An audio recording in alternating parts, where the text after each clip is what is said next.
नमस्कार। कभी ऐसा महसूस होता है कि अच्छी पढ़ाई लिखाई, अच्छी नौकरी, सब कुछ है, पर फिर भी पैसों को लेकर एक चिंता सी बनी रहती है। हाँ, ये बहुत लोगों के साथ होता है।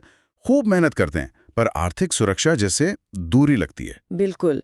शायद मामला कमाई का उतना नहीं, जितना हमारी सोच का है ना? सही पकड़ा।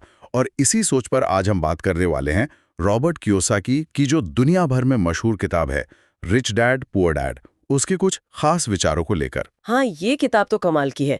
मतलब ये पूरी तरह इसी पर है कि पैसों को लेकर हमारी मानसिकता, हमारी जो सोच है, वही हमारी आर्थिक स्थिति कैसे तय करती है। एकदम।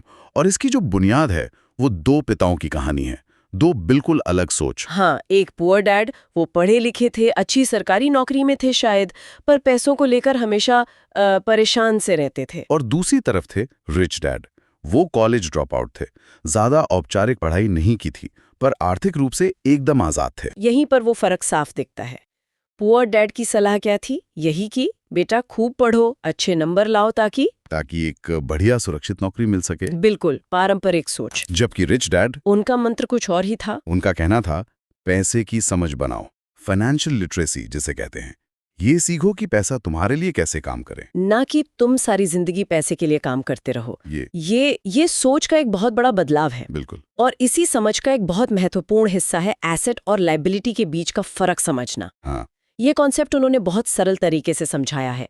एसेट यानी वो चीज जो आपकी जेब में पैसा डाले, जैसे किराए पर दिया घर, या स्टॉक्स जिनसे डिविडेंड मिले, या कोई छोटा बिजनेस जो प्रॉफिट दे रहा हो। करेक्ट। और लायबिलिटी? लायबिलिटी वो जो जेब से पैसा निकाले, जैसे कार का लोन, क्रेडिट कार्ड का कर्ज। या फिर उनके हिसाब से वो घर जिसमें आप खुद रहते हैं और जिस पर लोन चल रहा है। हाँ, यहीं पर थोड़ी बात अटकती है कई लोगों के लिए। मतलब भारत में तो घर को सबसे बड़ी संपत्ति, सबसे बड़ी सुरक्षा मानते हैं। इसे लायबिलिटी कहना थोड़ा अजीब नहीं लगता? देखिए, ये सवाल बहुत वाजिब है और ये पारंपरिक सोच से थोड़ा हटकर है।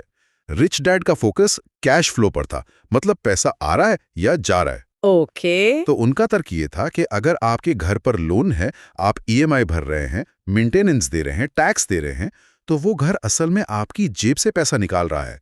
वो कैश फ्लो नेगेटिव है। तो वो लायबिलिटी हुई जब तक लोन है। हाँ, उनके नजरिए से।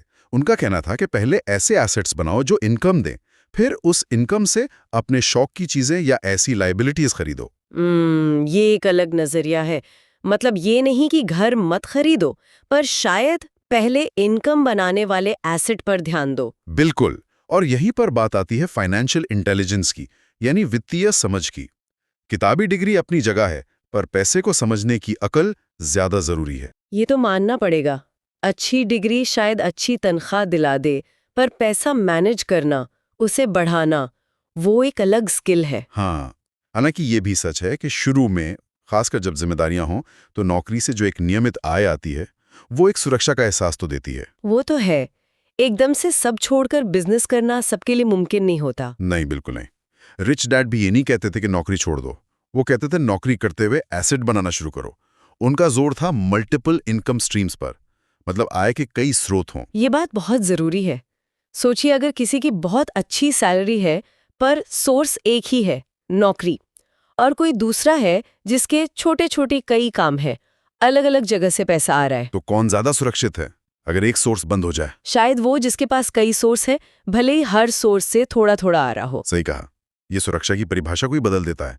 और इसी से जुड़ा एक और पॉइंट है गलतियों वाला। हाँ, वो भी बहुत दिलचस्प है। हमारा जो एजुकेशन सिस्टम है वो सिखाता है कि गलतियां मत करो, फेल होना बुरी बात है। हाँ, लाल पेन से गोला लग जाता है। बिल्कुल। जबकि रिच डैड का मानना था कि असली सीख गलतियों से ही मिलती है, खासकर जब आप पैसा बनाने की कोशिश कर रहे हो, बिजनेस में, निवेश में। मतलब रिस्क लो, हो सकता है फेल हो जाओ, पर उससे सीखो और आगे बढ़ो। एग्जैक्टली। डर कर बैठे रहने से अच्छा है कोशिश करना।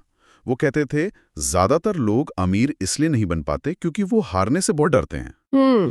तो उस पूरी बातचीत को अगर समेटें, तो रिच डैड पुअर डैड का जो सबसे बड़ा संदेश है वो क्या है? मेरे ख्याल से सबसे बड़ा संदेश ये है कि आर्थिक आज़ादी सिर्फ ज्यादा कमाने से नहीं आती, वो सोच बदलने से आती है। हाँ, ये एसेट बनाने पर फोकस करने से आती है, लगातार सीखते रहने से आती है, फाइनेंशियल नॉलेज बढ़ाने से आती है, और ये समझने से भी कि नौकरी वाली सुरक्षा कई बार एक भ्रम हो सकती है, आय के अलग-अलग स्रोत बनाना शायद ज्यादा पक्की रणनीति है। और हाँ, गलतियों से डरना नहीं, उनसे सीखना। बिल्कुल। जैसा रिच डैड ने सिखाया, असली दौलत चीजों में नहीं है, वो आपके ज्ञान में है, आपकी सोच में है। आपकी सोच ही आपका सबसे बड़ा एसेट बन सकती है या सबसे बड़ी लायबिलिटी। क्या बात है। कियोसाकी का एक कोड भी है शायद इसी से जुड़ा हुआ। हाँ, वो कहते हैं सबसे बड़ा एसेट आपका दिमाग है, उसे सही ट्रेनिंग दो और ये अपार संपत्ति बना सकता है। बहुत खूब। तो इस चर्चा के बाद एक सवाल शायद हम सब सोच सकते हैं। क्या? यही कि अगर हम अपने हर खर्च को, हर निवेश को इस नजरिए से देखें कि क्या ये मेरे लिए एसेट बना रहा है या लायबिलिटी, तो हमारे रोजमर्रा के फैसले कितने बदल सकते हैं, है ना? हाँ, ये सोचने वाली बात है। बहुत कुछ बदल सकता है।